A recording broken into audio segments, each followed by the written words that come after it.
Hey, what's up, guys? Welcome back. Helen here with Droid Life. I know you know what this is. I probably don't even need to introduce it, but we're going to because there's no better way to kick off the 2016 smartphone season than with this guy right here. This is the Samsung Galaxy S7. We're going to unbox it, dive into it, start sharing all of our impressions with it before we lead up to that full review. Oh, and don't worry, we'll have the S7 Edge along shortly, then the G5 and all of the phones after it. But again, there's no better way to kick off all of this stuff than with this phone right here. So here we go. Let's unbox it and get right into this. So if we dive right in here, we can spin around box and just sort of take a look at a little bit of the exterior, but obviously this is the T-Mobile version. It's also 32 gig storage in gold platinum. It's one of those things where I really wish they released the regular S7 in the silver that the Edge is coming in, but they don't always give us everything we want. But so you can get gold or black in the regular S7, gold, black, or silver in the Edge. I didn't go black with this. This is going to be a personal unit, by the way. I didn't go black with this because the fingerprint situation, and it is a fingerprint magnet. I was hoping that gold maybe wouldn't show as many. So anyways, let's bust into this thing, show you guys what you really care about, and that's what's inside. So Samsung branding there. Really premium packaging, if you will. Samsung's doing a nice job with their packaging these days. Here is the gold phone. We'll slide it over there and see what else is in the box. So T-Mo SIM card, which I don't need. Looks like next up we have box with more than likely paperwork in there, but you'll see that is a SIM tool as well. So to pop out the SIM tray, we will need that. We do have this little interesting guy. So USB connector. I'm pretty sure, and I haven't actually seen this happen yet, but you should be able to tether two Galaxy devices together and transfer. So why they're giving you this is so you can plug this into one end of a Samsung phone and your USB cable into here, and then the micro USB tip into another phone and transfer data, connect things, do all of that fun stuff. That's basically what we're doing here. So you do get this extra little connector. Here is your USB cable. This is an adaptive fast charging adapter. So fast charging on here, not Qualcomm Quick Charge, Samsung's own sort of charging technology. And here are earbuds. So Samsung is tossing in earbuds. And they've been doing that for a while. I don't know if they've ever used those. If you've used those, leave a comment or something and tell me what you think about their buds. So let's take off plastic because no one likes to look at plastic during unboxing videos. And we will fire up as well. All right, so phone in hand, again, gold model, obviously it is gold as hell.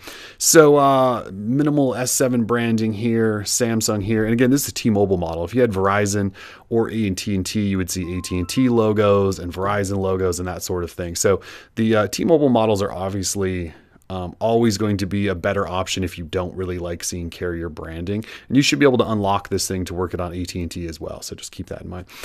So again, gold model.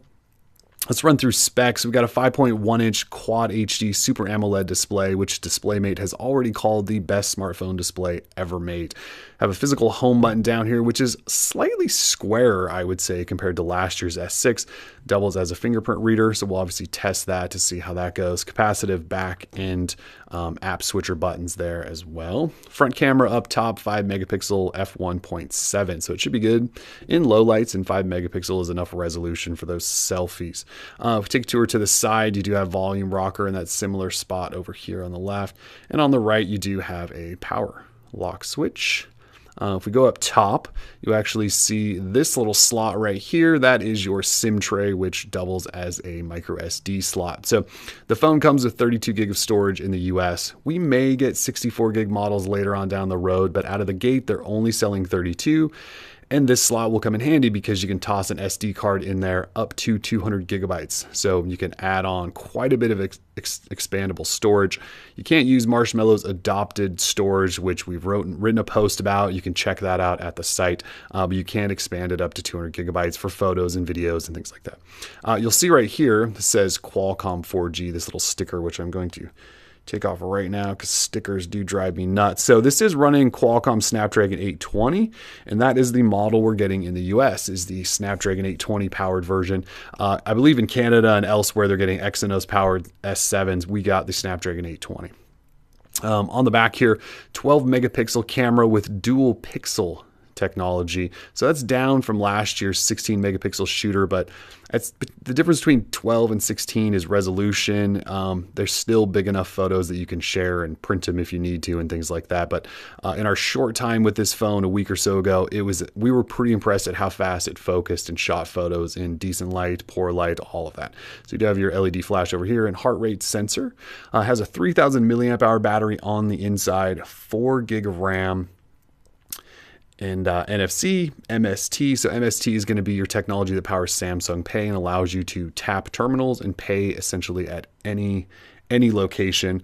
The other big thing here is IP68 water resistant. So if we take a look at the bottom, which we haven't done yet, you do have your speaker, there's a microphone, micro USB port, so that is not USB Type-C, and there's your headphone jack. But what I'm saying about the IP68 water and dust resistance is you don't really notice anything weird going on in terms of ports being covered or uncovered or protection.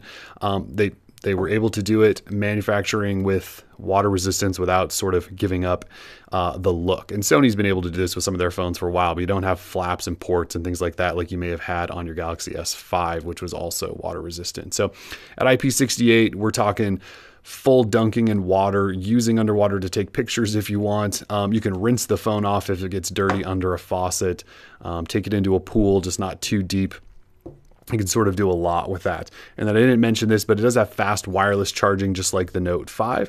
So it has fast wired charging, but wireless as well. So if you have a fast wireless charger from Samsung, you just drop this bad boy on there and it'll charge up fairly quickly, just like it does when it's wired. So a lot of stuff in here. We really want to dive into it. I'm not going to go over software right now. We'll save that for another video. But really, really excited to see what Samsung's done a year later from the S6. If you just want some impressions in terms of how it feels in hand, again, I'll just say this. This phone feels incredible in hand. So the S6 was one of my favorite phones of all time, just in terms of in-hand feel. And that's just because of the size and the way it fit and the finish and all of that. So this phone, because they added a bigger battery, we get this sort of subtle curve and almost, I don't want to call it a hump, but it's definitely a little humpier than the S6. And so that roundness in hand just feels really, really good. It seems to really add to the ergonomics of the phone. So it's one of those phones where, you can get up to the notification shade and back down without much of a shimmy. And, I have pretty normal average hands, I would say. And this is one of those phones that just fits really, really nicely. So really ready to take this for a spin and let you guys know everything there is to know about this phone. So if you have comments, questions, or there's anything really, really in particular you want us to dive into, we can do that. And again, we will have S7 Edge along shortly. But for now, this is Samsung Galaxy S7. We're Droid Life. Peace.